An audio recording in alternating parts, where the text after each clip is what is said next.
വീഡിയോയിലേക്ക് പോകുന്നതിന് മുൻപ് ഈ ചാനൽ ആദ്യമായി കാണുന്ന കൂട്ടുകാരാണെങ്കിൽ ഒന്ന് സബ്സ്ക്രൈബ് ചെയ്ത് സപ്പോർട്ട് ചെയ്യണം. തൊട്ടടുത്തുള്ള ബെല്ലൈക്കൺ എന്നുള്ളത് ഒന്ന് പ്രസ് ചെയ്യണം. അപ്പോൾ ഞാൻ ഇടുന്ന വീഡിയോ നോട്ടിഫിക്കേഷനായി ലഭിക്കുന്നതാണ്. എന്നാൽ നമുക്ക് വീഡിയോയിലേക്ക് പോയാലോ. ആദ്യം മിക്സിൻ്റെ ജാർ എടുത്ത് അതിലേക്ക് 1 ഗ്ലാസ് വെള്ളം ഒഴിച്ചു കൊടുക്കണം കേട്ടോ. എന്നിട്ട് അതിലേക്ക് 500 ml കപ്പിൽ 1 കപ്പ് പൊടിയും ഇട്ട് കൊടുക്കണം കേട്ടോ. അതിലേക്ക് 1/2 ടീസ്പൂൺ ഉപ്പും കൂടി ഇട്ട് കൊടുത്ത് 1 ടീസ്പൂൺ വെച്ച് അത് നല്ലവണ്ണം ഇളക്കി മിക്സ് ചെയ്ത് കൊടുക്കണം കേട്ടോ. ഈ ബാറ്റർ ഒന്ന് അടിച്ചെടുത്ത് വരാം. ഞാൻ ഇവിടെ എടുത്തത് വലിയ ജാറാണ് കേട്ടോ. ഈ പൊടിയിലേക്ക് ഒരുപാട് വെള്ളമൊന്നും ഒഴിച്ച് കൊടുത്തിട്ടില്ല കേട്ടോ. കൂടുതൽ വെള്ളം ഒഴിച്ച് കൊടുത്താൽ പൊടി അടിച്ചെടുക്കുമ്പോൾ അത് പുറത്തേക്ക് ചാടി പോകാനുള്ള സാധ്യത ഉണ്ട്. അതുകൊണ്ടാണ് 1 ഗ്ലാസ് വെള്ളം മാത്രം ഒഴിച്ച് കൊടുത്തത് കേട്ടോ. ബാറ്റർ അടിച്ചെടുത്തപ്പോൾ ഈ രീതിയിലാണ് ഉള്ളത്. അത് പാത്രത്തിലേക്ക് ഒഴിച്ച് കൊടുത്ത് ജാറ് ഒന്ന് ചുരത്തി അതിലേക്ക് കുറച്ച് വെള്ളം കൂടി ഒഴിച്ച് കൊടുത്തു. എന്നിട്ട് ഒന്ന് നല്ലവണ്ണം ഇളക്കി യോജിപ്പിച്ച് കൊടുത്തു. നീര് ദോശ ആയത് കാരണം കുറച്ചും കൂടി വെള്ളം കൂടുതൽ ഒഴിച്ച് കൊടുക്കണം. ഈ ബാറ്റർ അധികം ലൂസും ആയിട്ടില്ല, നല്ല കട്ടിയുമല്ല കേട്ടോ. ഞാൻ ദോശ ഒഴിക്കുമ്പോൾ കുറച്ചും കൂടി വെള്ളം ഒഴിച്ച് കൊടുത്തിട്ടുണ്ടായിരുന്നു കേട്ടോ. നീര് ദോശ കഴിക്കുമ്പോൾ കട്ടിയില്ലാതെ കഴിക്കണം, അതാണ് കൂടുതൽ എനിക്കിഷ്ടം. ദോശ നല്ല കട്ടിയുണ്ടായാൽ കഴിക്കാൻ ടേസ്റ്റ് ഉണ്ടാവില്ല. ഞാൻ ഇന്ന് ഈത്തപ്പഴം ജ്യൂസ് തയ്യാറാക്കുന്നുണ്ട് കേട്ടോ. 5-8 ചുള ഈത്തപ്പഴം നല്ല കഴുകി അത് ഇന്നലെ രാത്രി ചുടുവെള്ളത്തിലിട്ട് വെച്ചിട്ടുണ്ടായിരുന്നു. അതിൻ്റെ കുരു ഇന്നലെ തന്നെ കട്ട് ചെയ്ത് ഒഴിവാക്കിയിട്ടുണ്ട് കേട്ടോ. എന്നിട്ടാണ് ചുടുവെള്ളത്തിൽ ഇട്ട് വെച്ചത് കേട്ടോ. രാവിലെ മിക്സിൻ്റെ ജാറ് എടുത്ത് അതിലേക്ക് ഈ വെള്ളത്തോടു കൂടി ഈത്തപ്പഴം ഒഴിച്ചു കൊടുത്തു. എന്നിട്ട് അതൊന്ന് അടിച്ചെടുത്തു 1 ഗ്ലാസ്സിൽ ഒഴിച്ച്. അത് മൂത്ത മകൾക്കാണ് കേട്ടോ. ഈ ജ്യൂസിൽ പഞ്ചസാര ഇട്ടിട്ടില്ല കേട്ടോ. ഈത്തപ്പഴം തന്നെ മധുരമാണല്ലോ, അതുകൊണ്ടാണ് പഞ്ചസാര ഇടാത്തത് കേട്ടോ. എൻ്റെ 2 കുട്ടികൾക്കും ജ്യൂസ് അടിച്ചത് ഇഷ്ടമല്ല, അത് കാരണമാണ് അവർക്ക് ജ്യൂസാക്കി കൊടുക്കാത്തത് കേട്ടോ. ഈ ചിക്കൻ കറി ഇന്നലെ രാത്രി ഉണ്ടാക്കിയതാണ് കേട്ടോ. കറി തണുത്തതിന് ശേഷം കുറച്ച് കറി എടുത്ത് ഫ്രിഡ്ജിൽ വെച്ചിട്ടാ. ഇന്ന് അതെടുത്ത് തണുപ്പ് മാറിയതിന് ശേഷം കുക്കറിൽ ഒഴിച്ചു കൊടുത്തു. ഗ്യാസ് ഓൺ ചെയ്ത് അതിൻ്റെ മേലെ വെച്ച് നല്ലവണ്ണം ഒന്ന് തിളപ്പിച്ചെടുക്കുന്നുണ്ട് കേട്ടോ.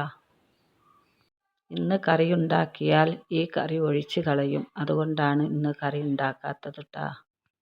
ഇനി ദോശ തയ്യാറാക്കാം. ഞാൻ ദോശ ഉണ്ടാക്കുന്നത് വിറകടുപ്പിൽ വെച്ചിട്ടാണ് കേട്ടോ. അടുപ്പിൽ നിന്ന് വെണ്ണീര് വാരിയെടുത്ത് നല്ലവണ്ണം ഓല വെച്ച് കത്തിച്ച് കൊടുത്തു കേട്ടോ. എന്നിട്ട് അടുപ്പിൻ്റെ മേലെ ദോശച്ചട്ടി വെച്ച് കൊടുത്തു കേട്ടോ. ചട്ടി ചൂടായതിന് ശേഷം ഓയിൽ ബ്രഷ് എടുത്ത് ഒന്ന് തേച്ച് എല്ലായിടത്തും പിടിപ്പിച്ച് കൊടുത്തു കേട്ടോ.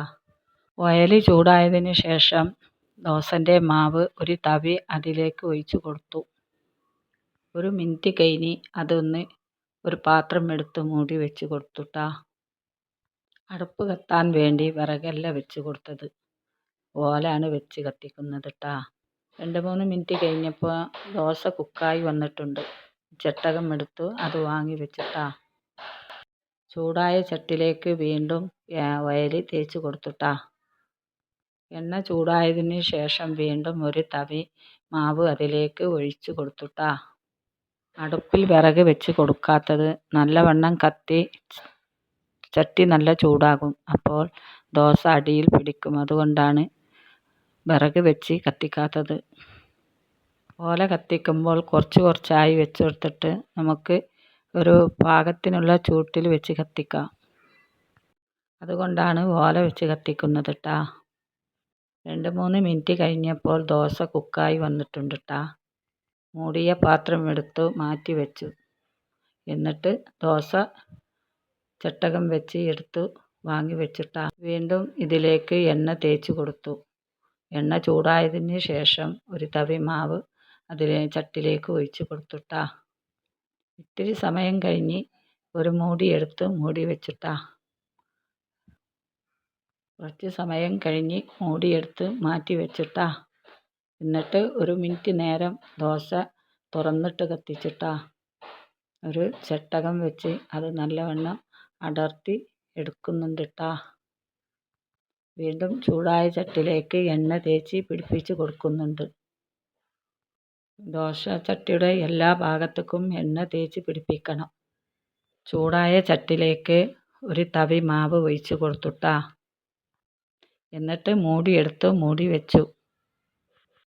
കുറച്ച് സമയം കഴിഞ്ഞ് അതിൻ്റെ മൂടി എടുത്ത് മാറ്റി വെച്ചിട്ടാ. ഒരു മിനിറ്റ് നേരം തുറന്ന് വെച്ച് കത്തിച്ചിട്ടാ.